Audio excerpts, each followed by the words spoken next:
Well, our pile's still going strong here, what, 3.5 weeks later? It's just a shell of its former self, though. Won't be around much longer.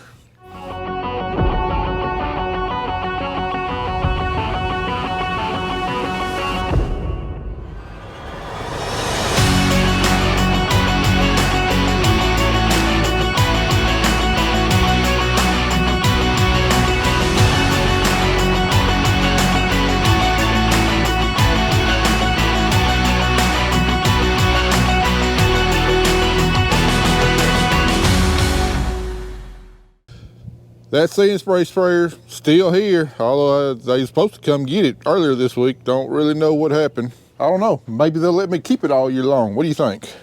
Anyway, before we get started on the main project for today, just give you a little rundown, kind of what's been going on. Really haven't done very much filming just because there's just hadn't been a whole lot of interesting stuff going on. Just a bunch of old basic maintenance work.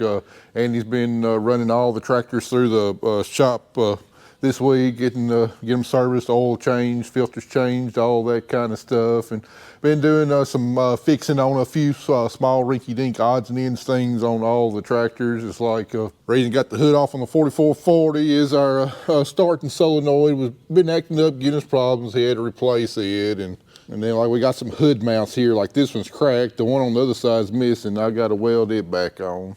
We got us a new door striker plate there, so hopefully the door stays shut from here on out.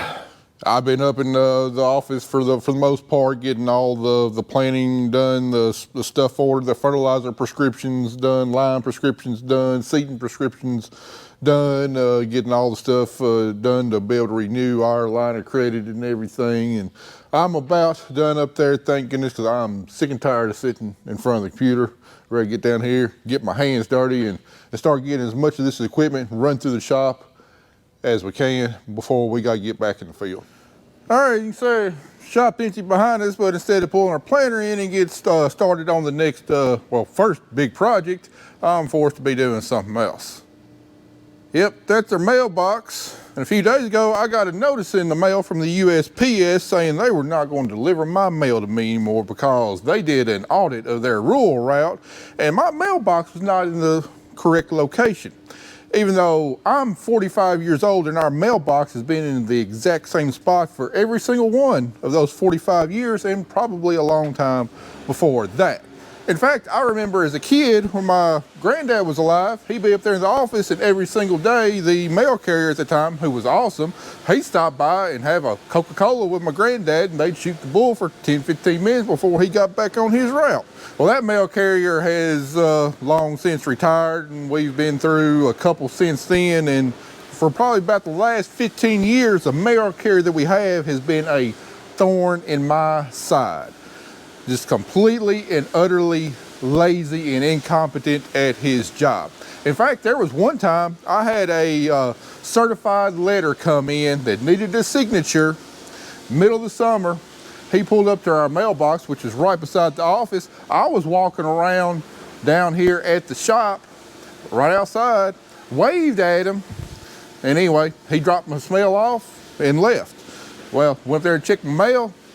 Guy saw a notice in the mail. You got a certified letter. Sorry, we missed you. We will try for 3 more times. Then you'll have to go to the post office and get it. Dude made direct eye contact with me. Instead of just driving right on down here to the shop, he left me that notice. Anyway, that's just one of multiple events we've had with the mail carrier. Anyway, he's now part-time. And the other ones that cycle with him, we have no problems with them whatsoever. But when this particular mail carrier decides to deliver my mail, he's always pissing and moaning about something. So anyway, got the official notice that I needed to move my mailbox. So instead of doing something that I really need to do, like, get ready to farm for the next year, I got to move a freaking mailbox. But anyway, it's not all a lost cause because this thing right here, I pulled it out of the ground because it was rusted off right there and it's about to fall over. So, I guess it had to be done. Because money's so tight, I'm not gonna buy a new pole.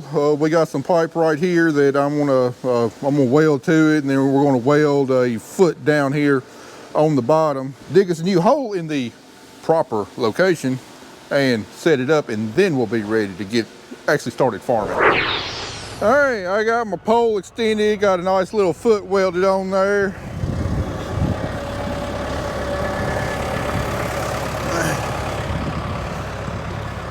And then where my mailbox has been for at least the last 45 years has been right here beside the corner of my door.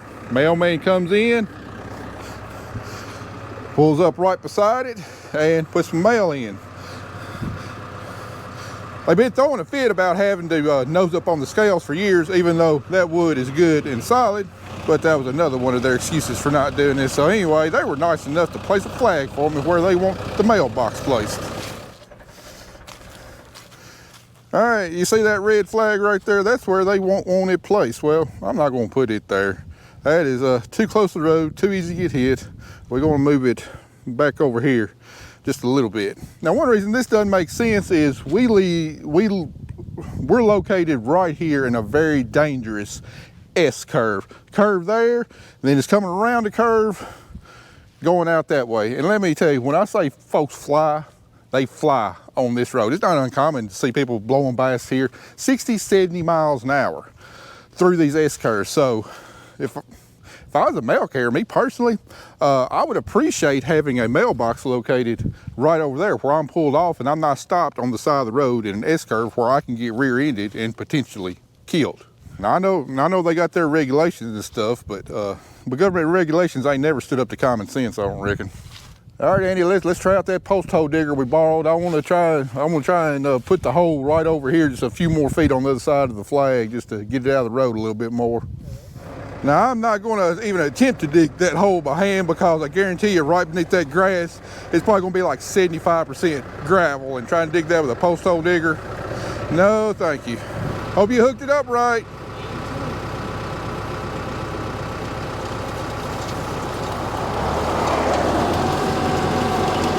All right, pull up a little. Come on, grab that in there. Whoa, there we go. All the way down with it, or? Yeah, we're gonna go down a little bit more. All right, up.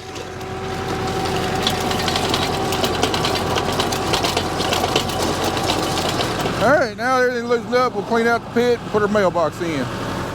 All right, it's got to be between 41 and 45 inches height. It's 39. All right, so they come up a little bit.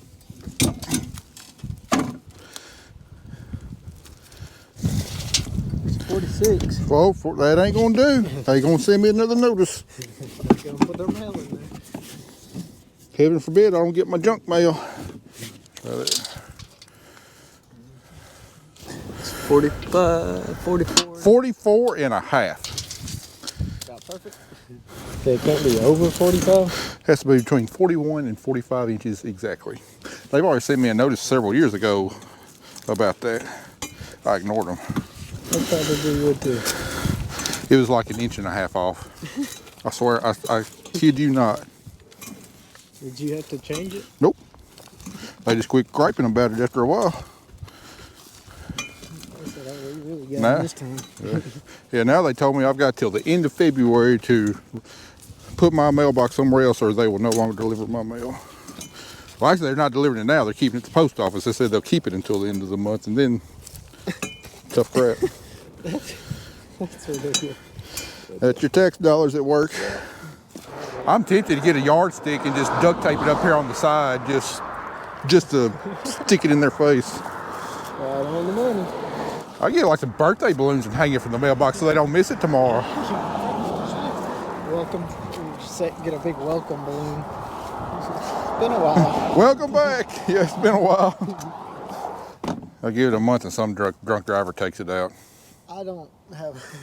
I mean, there ain't much to that pole. It ain't like it's going to stop anybody. I hope they don't... All right, next thing holding us up before we get started on the planters, this tractor. If y'all remember from last year, our windshield up here, Andy was just pulling out of the field and it just cracked like halfway across. And anyway, it spread all the way across by the end of the year, and we got a new glass in. I had a glass company come by this morning, going to install it, and anyway, they couldn't do it because of this grommet right there. And they said that's going to come off, and I got to looking, and that daggum thing, it's like integrated into the firewall or something. It just doesn't come out. So anyway, Andy took a couple bands holding it up, and we can prise it back some, but now the hood's blocking, so we're going to have to pull this hood off to try and get some more clearance to where they can slide the new glass in. And then because nothing happens easy on our farm, our forklift won't start up today.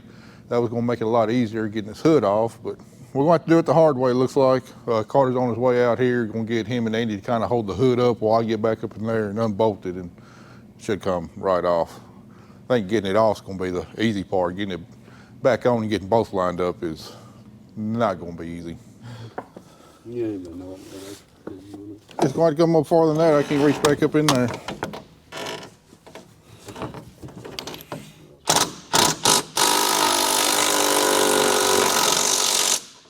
Well, crap. Hurry up. I can't see what I'm doing. Well, if you're getting tired of holding it, I'll swap places with you. The second I touch the bolt, it just says, hey, let's strip out.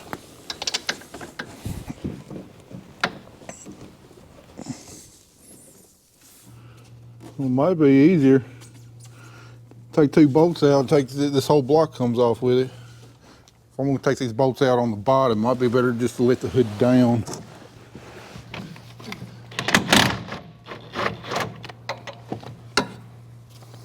Just let it down, we'll try and slide it forward a little bit. All right, that, yeah, if they can't get that windshield in there. All right, we got the hood loose, and let me tell you, it might be fiberglass. That sucker is heavy. We slid it forward a good bit there to where we can prise back on that piece, Andy. If they can't slide the windshield down in that, they ain't got no business installing glass. You know, this windshield's in two pieces. We got a lower panel here, and this upper one they got to replace. It's got like a rubber seal there, so it's not like it's got to go all the way down in there. All right, well, it's past 5 o'clock on Friday. The rest of this can wait till Monday.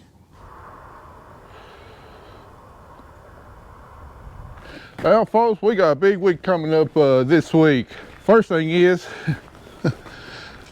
I can finally get out of the office. All of my financial, bookwork, record keeping, reporting, all that stuff is finally caught up for now anyway. So might just get down there in the shop. Got a long list of stuff to run through the shop, and it's going to begin today. But first, we got one other item on the agenda. We're going to say farewell to the John Deere See Spray sprayer. Trucker's on his way to pick it up to carry it, I don't know where. But anyway, because we got such tight quarters here, narrow roads and stuff, it's really hard to get a low boy here. So we're going to run this thing a couple miles down the road to Gadsden, where we got a nice big area to load in. But main question is this thing going to start? Because it's been sitting here in this spot, well, since right before Christmas.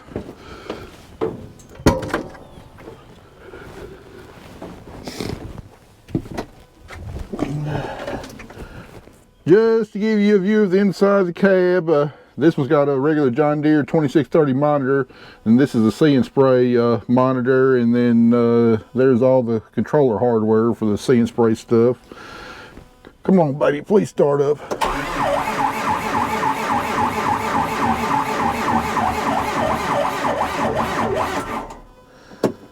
Nope, not gonna do it. All right, hopefully our NOCO boost get this thing fired up.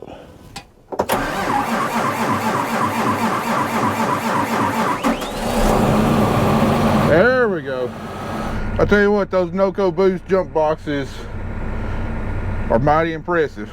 That's one of the best purchases I've made in the last couple of years. Wish I'd done it a long time ago. So anyway, while we're letting this thing warm up, give you a tour, a little bit of a brief tour of the See Spray system. But anyway, here's the monitor that they're using. I don't know very much about it. I haven't really played around with it.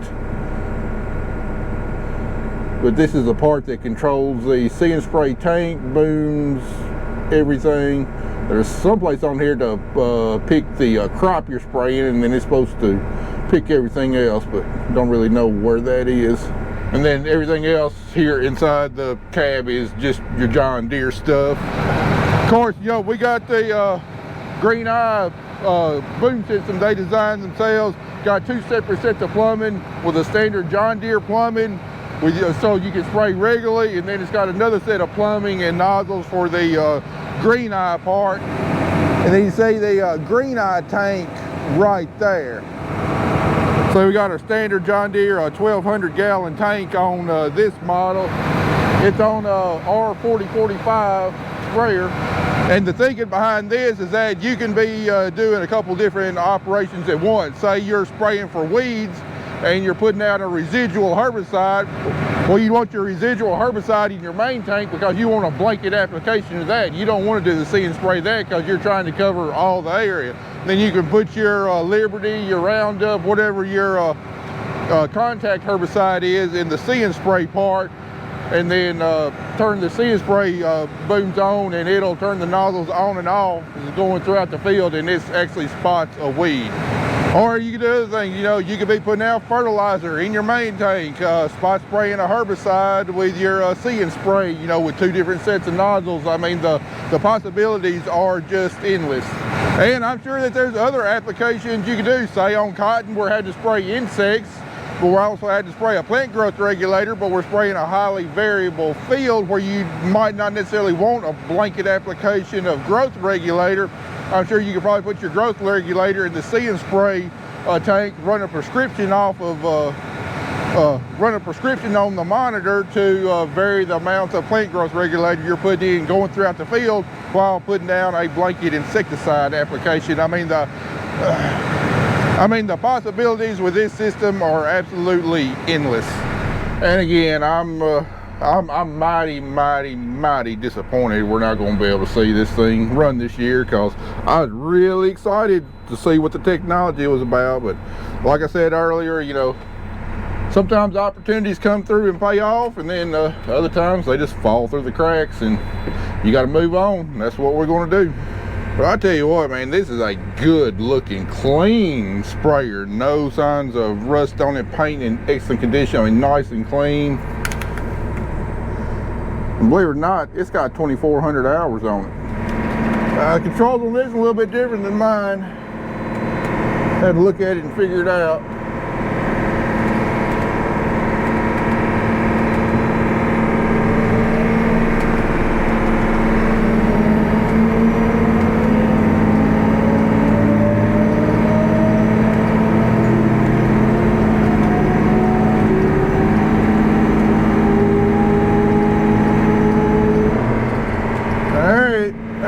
Big metropolis of Gadsden, and our truckers already made it here.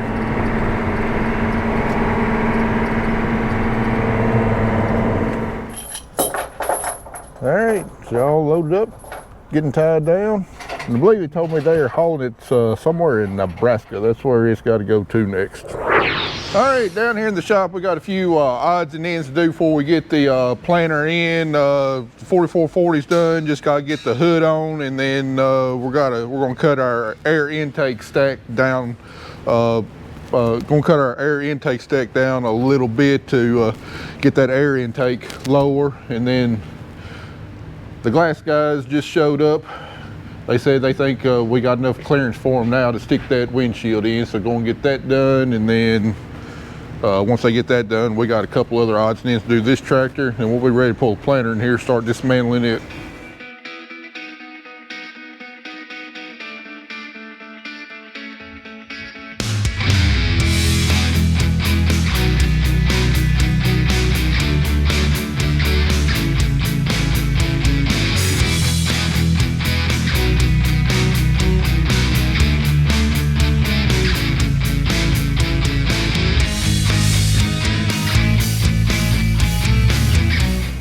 All right, 4440's done. We got some brand new shiny glass in there. Now I gotta find somebody to come out here and tint that windshield. So while the glue's drying, I got a couple other things to do to this tractor here. I want to start replacing that ISO plug on the back, get you started on replacing this steering sensor here. So that front fender's got to come off, and then we got to pull a cap off on the top to get that sensor in there. Just this front Yeah, right yeah, one? just this front one. All right. All right, and then what I got to replace here on the back of the tractor is this ISO plug, because there's a tab up on this cover that grabs the harness, and anyway, it is broken off. All right, just in case y'all wondering what the steering angle sensor looks like, it's like that right there, and then it goes up underneath this cap on the kingpin there. And what that does, it tells the computer which direction the front wheels are turned, so the steering valve knows which way to turn it whenever it's in auto steer. And that sensor that we just replaced is only about a year and a half old, but you remember we replaced the steering valves last spring, and for the most part the auto steer did good, but it got to where it just wouldn't go over to the line. It was kind of tracking beside the line, so it makes sense to go ahead and replace the steering sensor. So here in about another month, when we start doing our burn down strips, we'll find out if that was a problem, or if I can't imagine what else could be wonky on this auto steer system other than the computer or whatever, or it might be the nav too. I don't know, but replace the cheapest and easiest thing first. Anyway, we got our new ISO plug put in, pretty nice and simple. And the reason we had to replace this is because right here there's a tab broke off on this, and that's what grabs that wiring harness and keeps it plugged in. And the only thing we use this for is our litter spreader. If you remember from last fall when we was picking cotton and then you got started spreading litter, we couldn't get the spreader to work right, and it's because it was losing connection at this, because the tab that actually holds the harness into this plug was broke off. So hopefully we got all our problems solved on this tractor now. Now we can get this shop cleared out, get started working on our planter. All right, finally got our shop cleaned out and got our planter in. Fortunately, not gonna be able to work on it just quite yet. The noise you hear is H&R over there messing with my combine. Got my best mechanic out here to do the annual inspection on there, so I'll let him do his stuff, and then just let him tell me just how deep they're gonna reach in my pocket and clean it out. Yeah, guys, for those of y'all that run combines, if you got a good dealer, we've got a fantastic dealer in H&R. I know it might initially seem a little pricey to get a combine inspection done. I think it's $700-800. Let me tell you, that's about the best money you can spend, because ever since I've been having combine inspections done, we have very, very little downtime on stuff breaking. Yeah, I know. So, yeah, I know. Last fall, it seemed like we had some downtime. A lot of that was with the header, though, and then, of course, hydraulic hose, and mainly little stuff. But we really haven't had any big problems. And to me, downtime in the fall is a killer when you got crop needing to harvest. The other reason not working on planter yet is, for whatever reason, this sucker just decided just not to fire up. And we're leaving tomorrow afternoon for Farm Machinery Show, and then early next week we got a really big shipment showing up. We got parts for our roller crimper, and it's like 3,000 pounds worth of steel, and we really need this thing running to be able to unload the truck when it gets there. So getting this thing going is priority number one. So I've already determined that we're not getting sparks, so problem's going to be somewhere over here in the coil or the distributor, I believe. So that's what I'm going to diagnose right now.